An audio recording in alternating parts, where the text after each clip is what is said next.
What is up, guys? In today's video, we're going to be talking about ranked zero build. I'm going to be going over some tips for you guys to hopefully help you rank up faster in Fortnite zero build. As always, if you guys do enjoy this video, remember to give it a like, subscribe if you like to see more, and comment down below what rank you are in Fortnite zero build ranked mode. So for starters, I think your goal in game, and this is going to sound dumb or obvious, but your goal in game should be to win. Based on what I've seen on my own games, as well as other players, like ranked percentage they got within a given match, winning is like the most important thing. I've had games where I got 20 kill losses, or we had 20 kills as a team and we ended up losing, where we didn't get as much ranked percentage as we did with like an 8 kill win or something along those lines. So winning is the most important thing in my opinion. Now, this doesn't mean you want to win with 1 kill or you just want to avoid fighting all game. The more kills you can get, the better, but you just want to be mindful of that goal at all times. I feel like in a lot of competitive mode or even tournaments, players get so kill hungry because they think, oh, if we get kills, we'll get more points. And that's true to an extent, but the more risky you play to force fights and get more kills, the more likely it is you're going to get third partied. And like we all know how detrimental getting third partied in game can be. You can end up losing to players much worse than you solely because of the timing in the fight, right? And so if you get too kill hungry for like 1 duo kill, which is going to be 2 kills, and then you end up losing off of that, it's just not that great. It's like the deeper you make it into the game, the more potential you have to gain more points. And if you play too aggressive off spawn or play too risky off spawn just to get 1 or 2 extra kills, then your potential to continue to end points off that match is over. Like once you're eliminated, your potential in that game is over. So the longer you make it in the game, the closer you get to winning, the more potential you have to gain points in that. And if you do play in game properly, the kills will end up coming. So I'm not saying you should just hide in a tree all game or hide in a bush all game. I feel like you should play to consistently set yourself up to be in the best position to potentially win the game, whether that's like getting the pulse rifle and controlling the island, getting a cache so you can have slurp juices, getting high rarity loot. There are many things you could be doing throughout the course of the game, finding more utility that can help you win in game that don't just end up being hiding. But I'm just saying, like, you can fight, but just be smart about the fights and kind of play the entire game within the context of how do we make this game a win. And while that is super obvious, obviously that is a thing people want to do in a battle royale, I feel like a lot of people kind of lose sight of that goal because they're so worried about getting kills throughout the course of the game. The next tip I can give you guys is just to master a drop spot. Like in pubs, I like landing at a different spot every game and just kind of mixing it up. It makes the game more fun to me. But in competitive, I think it's best to just land at one location or like a few locations and really master playing the game from those drop spots. Not only are you going to get better at your off-spawn fights, but also you're going to get better at like mid-game rotations from that location, like where you go afterwards in what order. And the more you kind of get used to doing those things, you and your teammate are going to kind of both be getting used to it together. So your synergy, I feel like, is just going to be much better. And it's going to be much easier to play the game if early game kind of follows the same blueprint every time and it's not just completely different and completely random every game. So I would highly recommend just landing at one spot consistently and getting the best that you can be at playing from that location and at fighting that location off spawn. Utility is super important in zero build competitive, is like probably the most important thing, and that is going to be like your shield bubbles and your bunkers. Like these are often ignored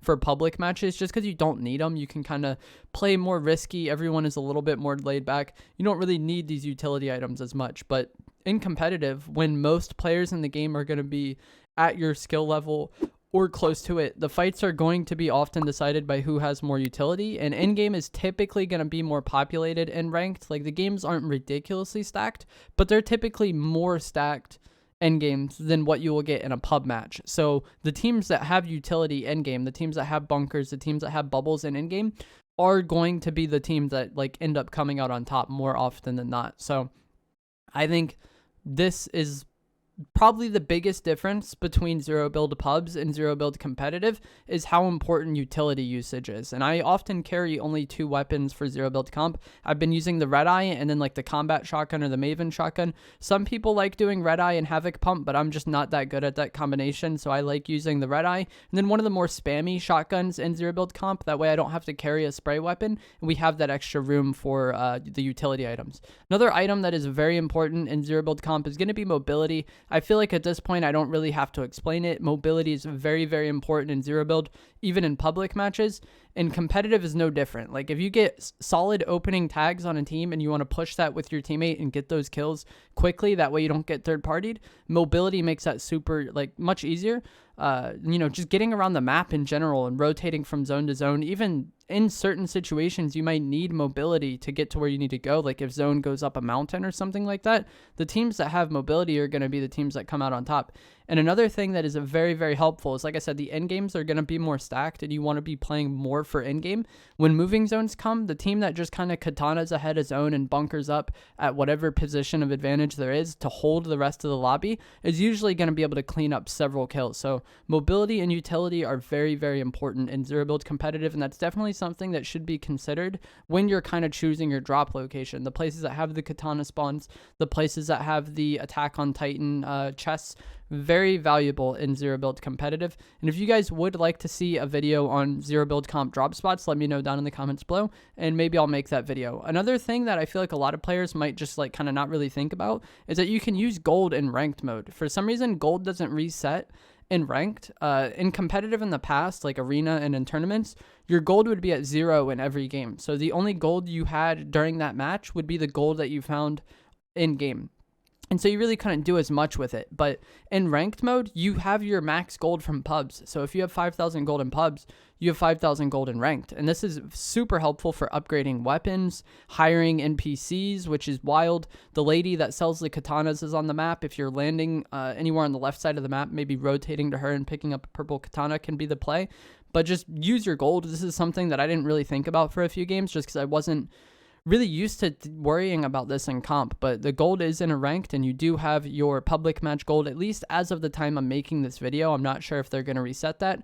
And the NPCs are in ranked, which is surprising because these things have some pretty overpowered effects. Long shot marks people. You can fire long shot, purchase zone reveals from him, and then hire him again for free. The healer NPCs are in the game. You can direct your NPC to revive your teammates. The NPCs are actually it's ridiculous that they're in ranked in my opinion. The next thing should also be something that goes without saying, and that is that you want to play off your teammate. This is duos. So I've had a lot of people come into my chat and talk about how their teammates are always dying first or they're never with their teammate. It is a joint effort. If your teammate is never with you, that is partly on you for not being aware of where your teammate is. If you're always fighting 1v2s because your teammate is who knows where, part of that is your fault for getting in a fight when your teammate wasn't there. It can't always be avoided, but in general, you and your teammate need to have decent synergy. And also playing off angles from your teammate can be helpful in like kind of mid games fights. In game can be rough for this because you don't want to spread out as much. It gets more risky. But in mid game fights, if your teammate has like a bunker put up and you can catch a different angle on the enemies that are focused on them in their bunker, it's very helpful. And this is something that's been true in zero build the entire time. I feel like if I had one tip for team game modes in zero build, it would just be kind of catch different angles in your teammate. You don't want to be so far across the map you can't help. This is another reason why mobility is super helpful because you can kind of katana to the side to a different piece of cover and kind of pinch the enemies that way. Just getting different angles in your teammate is probably just one tip that would go a long way in improving your gameplay. But also, this is important because you guys want to kind of synergize your loadout too. Both of you should be carrying utility. This is one of the reasons why I think ranked zero build solos would be miserable is because you only have 5 inventory slots. So carrying mobility, heals, and guns and utility gets rough. But in duos, you have 10 inventory slots. So one person can carry bunkers, one person can carry bubbles if you do have that luxury. Just in general, play off your teammate. It is a joint effort. If your teammate is never helping you or never listening to you, try to listen to them and try to play off them. I feel like hard-headedness kind of like holds a lot of people back when it comes to like teams game modes in this game. The next thing I want to say is don't be afraid to tank the storm in earlier zones. If you're having a hard time getting in a zone because the team is holding you or you need to reboot a teammate, it's really not the end of the world because the storm this season is a 1 tick until 5th zone, and then at that point it becomes a 2 tick. So you get pretty deep in the game where the damage from storm is still mostly irrelevant. There's a lot of coolers on the map where you can find heals. Any of the gas stations have mending machines, which you should have your gold, that you can easily just heal yourself and not have to worry about it. So don't stress storm as much, and storm plays can be very, very big in zero build competitive. If you need to like go into storm to end up on the other side of zone, which would be more advantageous for you, like you can make that long flank and it's not that big of a deal if it is earlier in the game. This next thing I think is obvious as well, but it is super helpful, and that's just to plan ahead in in-game or just have one player do this. This is typically going to be the IGL or in-game leader role. This is a person that kind of in-game focuses more on how the team is going to play the game and where you guys are going to go and where you guys are going to rotate to, rather than getting kills. When you have both people just worried about getting kills and you don't really worry about rotating until Storm is on your butt, then it's going to be much harder for you to play endgame. So try to have somebody be an IGL, talk about this with your teammate, or if they don't want to do it or you don't want to talk to them about it, just you do it in endgame. Say like, hey, let's rotate here, let's katana ahead here and put these bunkers. Focus on playing zone better than the other teams, and then the kills will come. But a lot of people in game, they kind of panic and they focus more on the short term, like getting that 1 or 2 kills, and then they end up losing to the team that does play Storm better. That's like the main skill in endgame. It's less about shooting or gun, and it's more about just kind of playing zone better. And this is the most kind of strategic the game becomes. I see a lot of people comment about how much strategy zero build takes, and I don't really agree with that as much. But when you do get into the in-game moving zones, there is like a decent amount of strategy that matters, and just like the team that plays zone better and plays their utility better often will be the team that ends up winning. And then the final thing I want to say is that you should take breaks if you're not playing well or you're tilted. So as you lose games, if you're consistently spawn dying, you're going to rank down, and all that work you put in is going to be lost. So I feel like you want to take a break or just get off the game. If you have a string of bad games, it's no big deal. Just come back later or come back the next day refresh, and you're going to end up playing better. But that is going to be it for this video. I hope you guys found this helpful or informative. If you did, remember to give it a like, subscribe if you like to see more, and I will see you guys in the next one. Thanks for watching. Yeah, I just hit them like 180.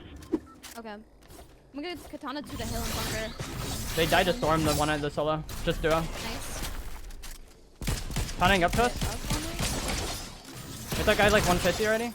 The heck? Everyone's right here. Cracked, I think. Probably gonna start before we fight. And I'm kataning. Okay.